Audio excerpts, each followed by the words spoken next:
Welcome to part 2 of my video covering ownership structures and economic sectors of business. This is part 2. Please view my channel for part 1 of this video. So we're going to talk about in this video different economic sectors.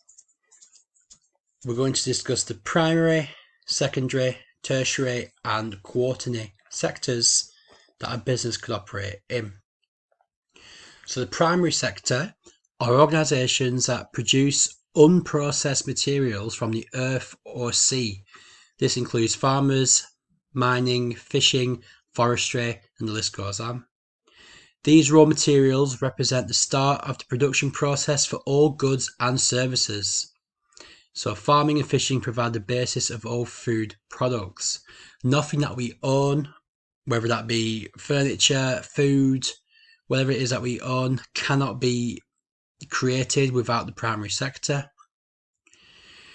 So the threats to this sector are that a lot of countries such as the UK are moving away from the primary sector to more of the tertiary sector, which means we are more reliant on other countries through importing raw materials such as coal, metal, etc.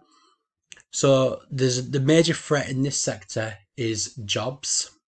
That the economic sector, especially in the UK, is shrinking.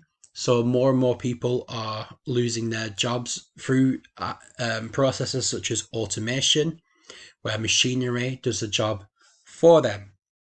So this sector has changed massively over the last 100 years because, especially in the United Kingdom, we were heavily focused on mining and milling.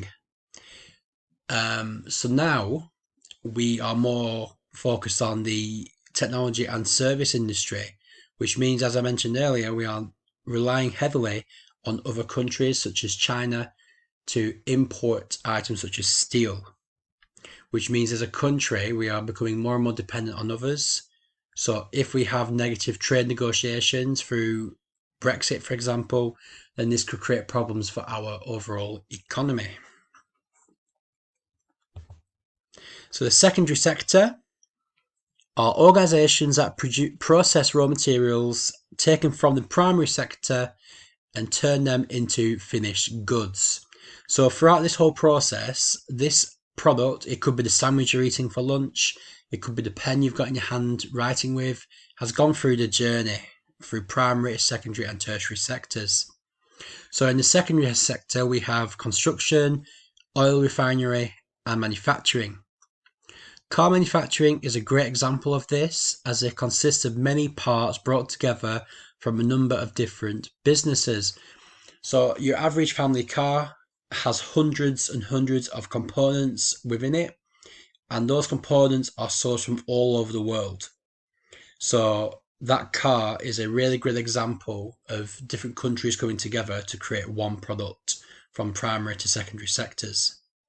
So the major changes in this is automation. So a lot of factories now, especially car manufacturing assembly lines, are run through automation, which means robots carry out the manual work that normally a human being would have to do.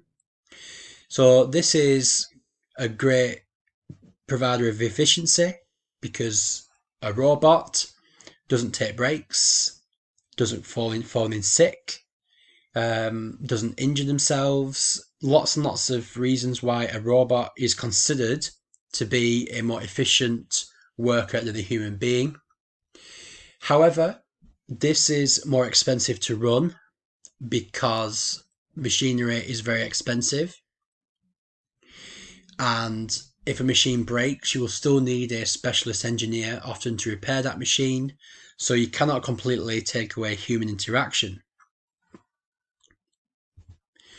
The tertiary sector, which most people will be familiar with and work in, consists of organisations that provide finished goods or services to other businesses or the consumer directly.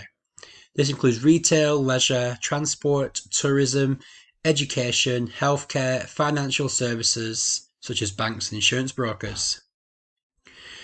So the tertiary sector is how the overall finished product enters the market through a distributor. So it could be a secondary sector business, such as a factory, selling their products to someone like Asda, who then sells it to us. Or we could go onto the website of the business and directly purchase a product for ourselves rather than going through a retailer. So which of the three sectors is the most important? You have to ask yourself that question. And the answer, I would say, is none of them, due to the fact that we need each sector to work in tandem to make a successful business. So I'll give an example. For your lunch today, if you're having a chicken salad sandwich, you have to consider that the chicken will need to have been raised and farmed by a farmer. The lettuce and tomatoes, all the other ingredients inside that, and the bread will have been created by a farmer. And those farmers could be located all over the world.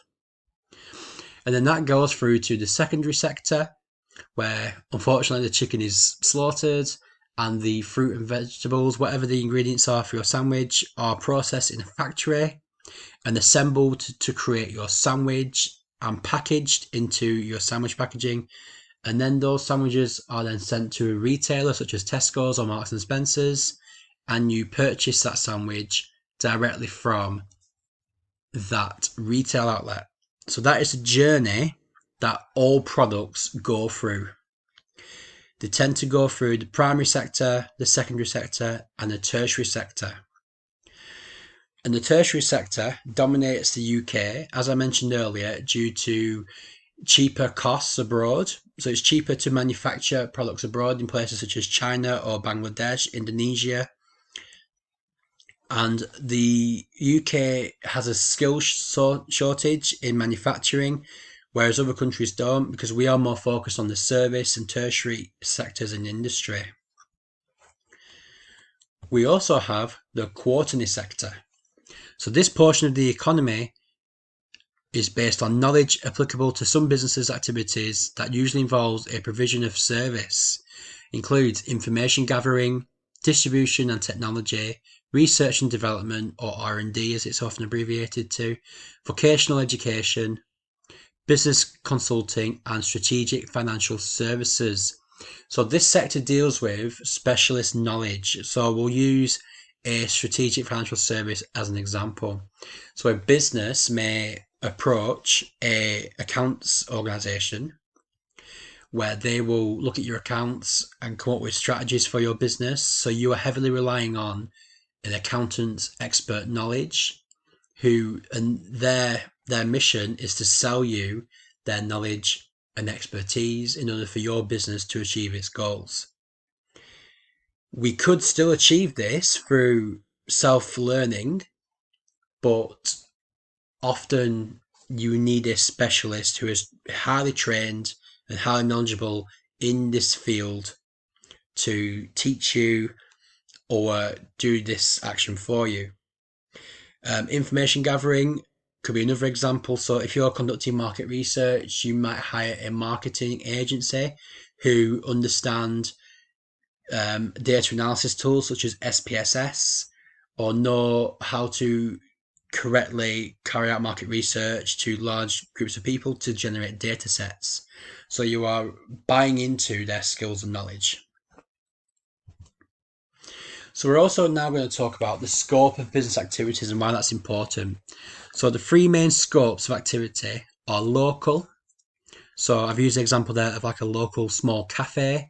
Maybe it's owned by what we call a mom and pop shop, where if it's a small family business.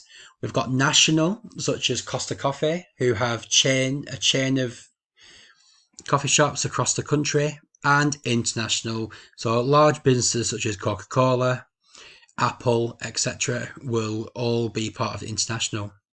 So this has a great deal of influence over the business activity. So a local business will not advertise worldwide. They will only advertise to their local geographical area or surrounding areas, whereas a national chain will impact and market across the entire country, and international is across the entire world. A big thing to consider with this is the actions of the business. So if Coca-Cola did something extremely negative, then this would affect their entire international operation, whereas a small local business will only affect their business on its own. A local business will understand its target market really closely because they are situated directly inside the target market, whereas national, they'll have to consider different tastes for different parts of the country. So some things that work in London might not work very well in Scotland, so they have to adapt their strategy to meet those geographical areas. Same goes for international, because things that work in places such as America and England might not work very well in Japan or China, so they have to adapt their style and their business activities to keep up with where they are located. Which leads us directly onto the size of business. So there are three main classifications of business size. We've got micro, where there's 1 to 9 employees, a small business, which is 10 to 49, and a medium enterprise of 50 to 249. These are collectively known as an SME, small to medium enterprise. And then large, 250 plus. This is purely dependent on how many staff work within the organisation at one time. So Tesco, for example, have thousands of employees, so they will be classed as a large business, whereas your small local bakery might be classed as a micro business because they only have 6 employees, for example. So in terms of regulation plays into this because a large business will be subject to a lot more regulation from the government, and they might have to pay higher rates of taxation and business rates due to their size. And finally, to summarise and complete this topic, we've got reasons for success. So how can we judge that the business has been successful? Are they profit driven? So if a business sets a target of earning, for example, £10 million in net profit in this financial year, if they've achieved that, then they've achieved their target. If they have not achieved that, then this could have serious implications on the business, such as branch closures or making redundancies. Or if they've exceeded their target, they would obviously publish that in the media if they've absolutely beaten their profit projections. Shareholders, if it's applicable, will enjoy that news and they will get a higher dividend payment. And it's good for investment in the business because they've got excess profit or retained profit to invest back into the business. So have the overall aims and objectives been fulfilled? So if they're aiming to expand into 2 new countries this year, have they achieved that? Yes or no? And that's a driver of success. Or have they been innovative with their products and processes? So for example, Apple may set a target to launch a brand new type of phone within this calendar year, and if they do that, then they've achieved that target. And finally, clarity of vision, which means do the business fully understand what they are aiming to do at all times? Do their staff and their key stakeholders understand what the business is aiming to do, and have they done this? So if, for example, Coca-Cola say in their mission statement they want to be carry on being the leading global drinks seller, and then if they start releasing food products such as chocolate bars, etc., we could argue that they have deviated or gone away from their vision because they are straying away from what they had pledged as a target. So I hope this video has been helpful in describing the different economic sectors and why a business is successful. Please view my other videos for further explanations of different topics within business. Thank you very much.